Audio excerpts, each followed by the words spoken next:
Welcome to the Deep Dive. Today, we're diving into the world of film, theater, and literature. I'm excited to be here. Me too. By the end of this deep dive, you'll be able to analyze your favorite works and impress your friends with your insightful observations. Whether you're prepping for a class, a book club, or just love geeking out about stories, this is for you.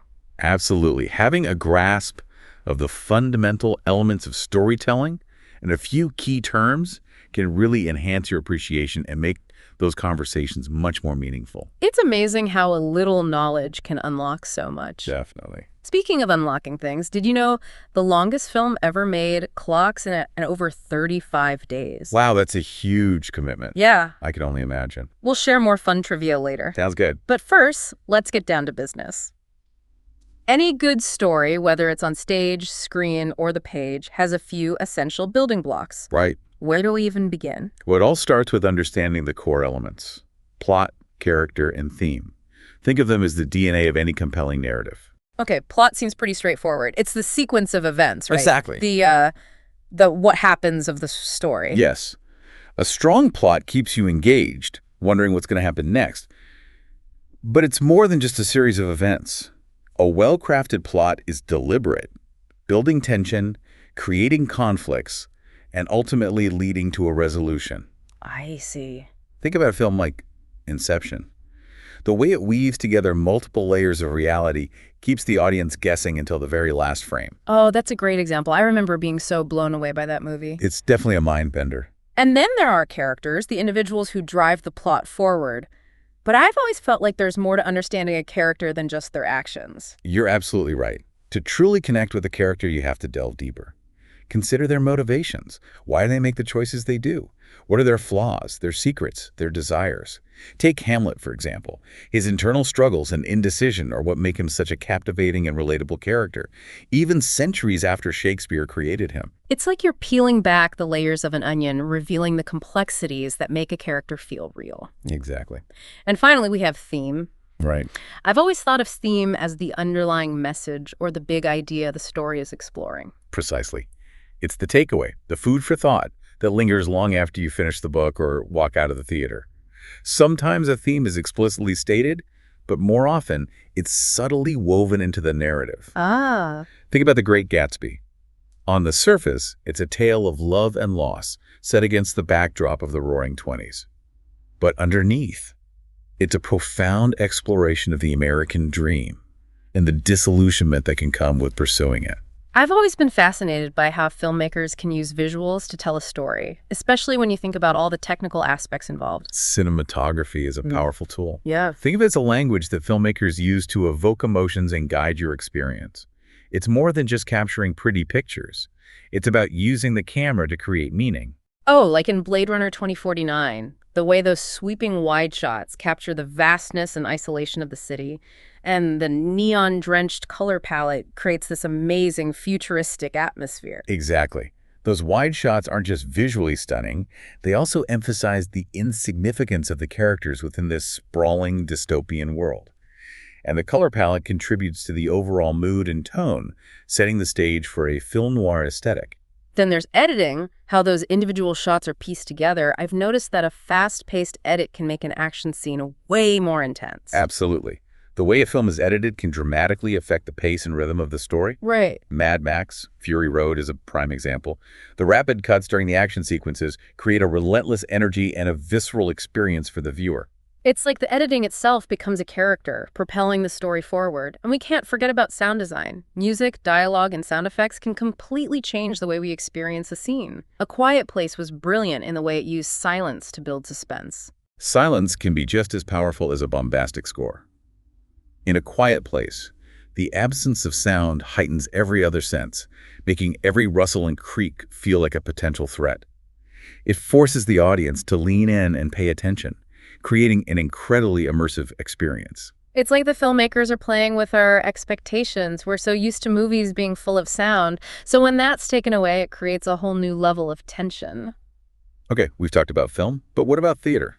Live performance has its own set of tools for captivating the audience. Right. One of the first things you'll notice in a theatrical production is the stage design, which includes the set, props, and costumes. It's all about creating a world that transports the audience. Yes. Some productions are incredibly elaborate, while others take a minimalist approach. I saw Hamilton a few years ago, and I was amazed by how they used a relatively simple set and a few key props to create such a dynamic and engaging world. It really allowed the performances and the story to shine through.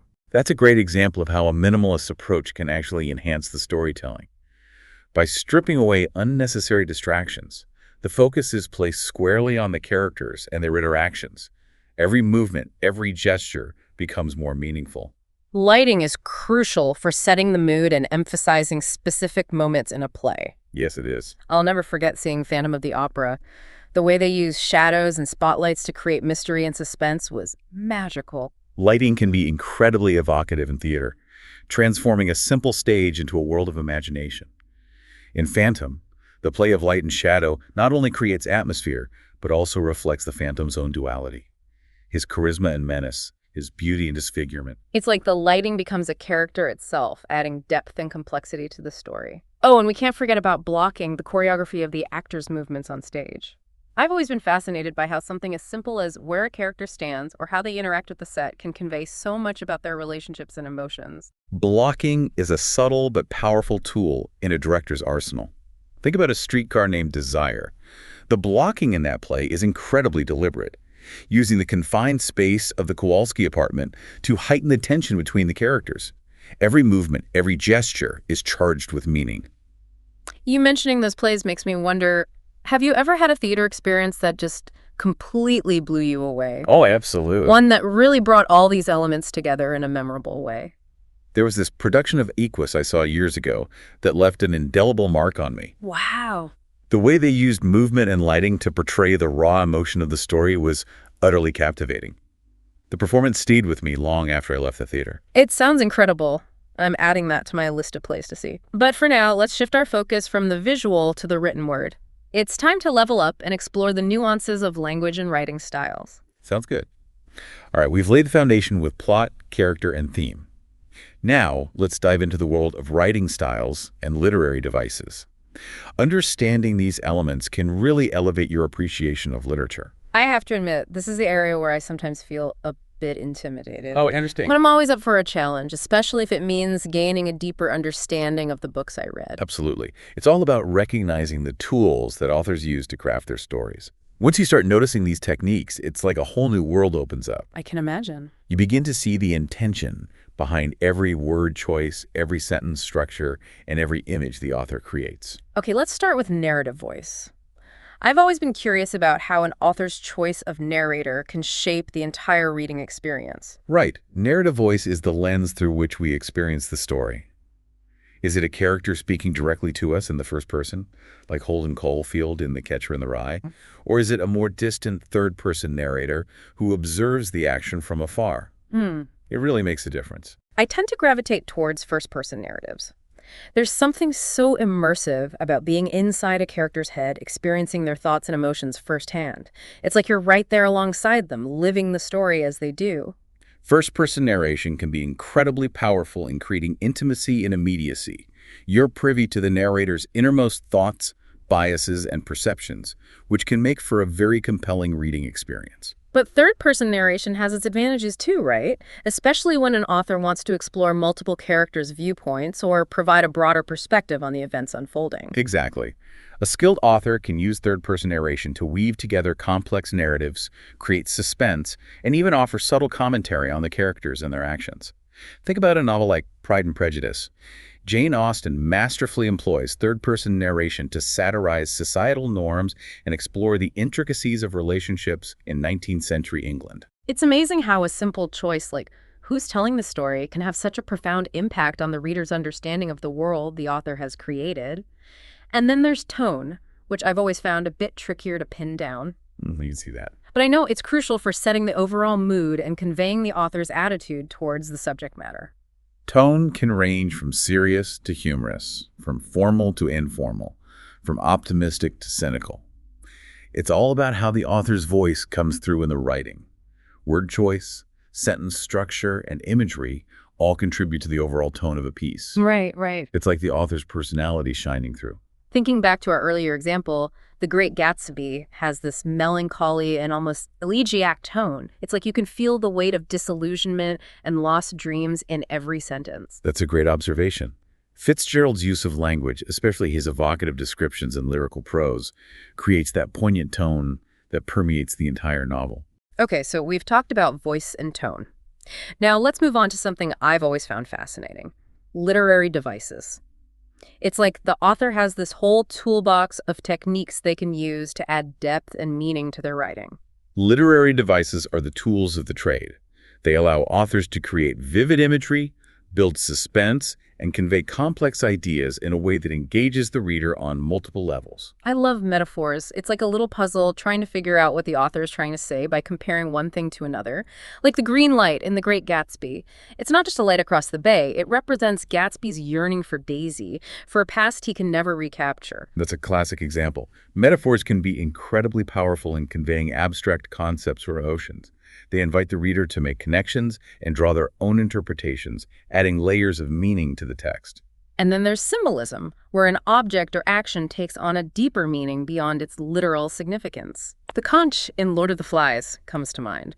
It starts out representing order and civilization, but as the boys descend into savagery, it's shattered, symbolizing the loss of innocence and the breakdown of society. Symbolism can be a bit more subtle than metaphors, but it can be equally potent in conveying complex ideas and themes. A skilled author can use symbols to foreshadow events, create atmosphere, or even challenge the reader's assumptions. Take, for instance, the recurring motif of birds in Harper Lee's To Kill a Mockingbird.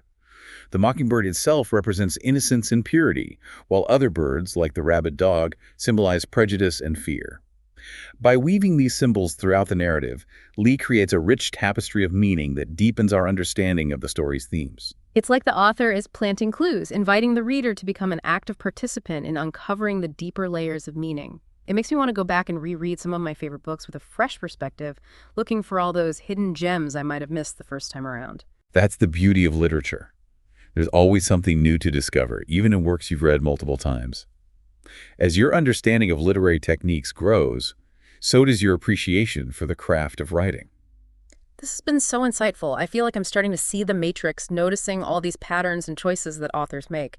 But before we move on, I have to ask, have you ever encountered a literary device used in a way that just completely blew you away? Like, wow, I can't believe they did that. Oh, there are so many examples that come to mind. I bet. But one that always stands out is Virginia Woolf's use of stream of consciousness narration in Mrs. Dalloway. The way she captures the fluid and fragmented nature of thoughts and perceptions is masterful. It's like you're inside Clarissa Dalloway's mind, experiencing the world through her senses and memories. Okay, I'm definitely adding that to my reading list. But for now, let's shift gears a bit and think about how we can apply all this knowledge to our own discussions of art and literature. How do we go from being passive consumers to active participants in the conversation? That's a great question. I think the key is to move beyond simply stating our opinions and start supporting those opinions with evidence from the works themselves. It's about having a conversation, not just delivering a monologue. So instead of saying, I loved that movie, I should be able to articulate why I loved it, right? What were the specific elements that resonated with me? How did the filmmaker use the techniques we've discussed to create that emotional impact? Exactly. Refer back to those core elements: plot, character, theme, and the various techniques we've explored. What stood out to you? What worked well? What didn't? And most importantly, why? Back up your observations with specific examples from the text or film. So if I were to say the cinematography in Blade Runner 2049 was stunning, I should be prepared to back that up with specific examples, like the use of wide shots to convey the vastness of the city and the neon-drenched color palette that creates this futuristic noir atmosphere. Precisely. It's about connecting your observations to the choices that the filmmakers or authors have made. It shows that you're engaging with the work on a deeper level, analyzing rather than just passively observing. But what about when we don't like something? How do we express criticism in a way that's constructive and not just a rant? I'm always a little hesitant to be too critical, especially with friends. It's all about being respectful and thoughtful in your critiques. Instead of saying, this book was boring, you could say, I found the pacing in the second act to be a bit slow, and I felt like the character development could have been more nuanced. So it's about focusing on the specific elements that didn't work for you, rather than making sweeping generalizations. And it's about framing your criticism as an opportunity for growth and discussion, not a personal attack. Exactly. Sometimes sharing our perspectives, even our critiques, can lead to a more enriching conversation and a deeper understanding of the work itself. It's like we're all on this journey of discovery together, learning from each other's insights and expanding our appreciation for the art forms we love. Speaking of discoveries, didn't you promise some fun trivia?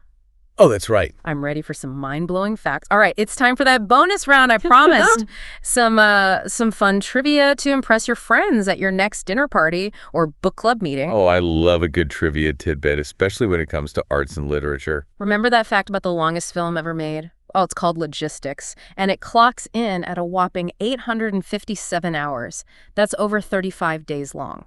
I can't even imagine attempting to watch that. What kind of dedication would that even take? You'd need a whole support team just to keep up with the snacks and bathroom breaks. Right.